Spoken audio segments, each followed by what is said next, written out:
చదువు సంధ్య అంతగా లేదు, పండితులు అస్సలే కాదు. కుటుంబ నేపథ్యం మహాదరిద్రం, కానీ వారు మహానుభావులయ్యారు. బెళ్లపిచ్చే బాబాలు, బురిడి కొట్టించే పాస్టర్లు, బరి తెగించిన ఇమాములు.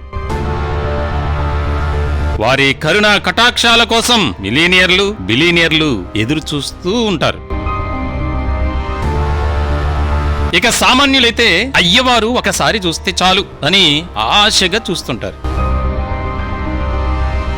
తినడానికి తిండి లేని కుటుంబాలు వారివి, కానీ ఇప్పుడు వందల ఎకరాలలో ఆశ్రమాలు, బెంజి కార్లు, చుట్టూ పదుల సంఖ్యలో వంది మాగాదులు, ఎక్కడికి వెళ్లినా రెడ్ కార్పెట్ తో స్వాగతాలు. వీరి రాక కోసం ముఖ్యమంత్రులు, మంత్రులు, ప్రముఖుల ఎదురుచూపులు. ఎవరు వీళ్ళు, ఎక్కడి నుంచి వచ్చారు? మాటల గారడితో తమ వద్ద మహిమలున్నాయని బురిడీ కొట్టించే మహా కేటుగాళ్ళు.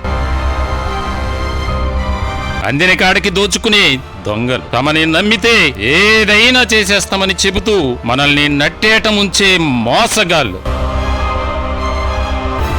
దేవుడి పేరుతో దోపిడీలు చేసే దొంగ బాబాలు, పాస్టర్లు, ఇమాములు. దేవుడు ప్రతినిధులుగా చలామణి అయ్యే బురిడిగాళ్ల గురించి లైవ్ డిబేట్ మీ నెంబర్ 1 న్యూస్లో. ఈరోజు సాయంత్రం 5 గంటలకు. Don't miss it. లైవ్ డిబేట్లో మీ అభిప్రాయాలను కూడా తెలియజేయవచ్చు. Contact numbers 9539345345, 9390794344.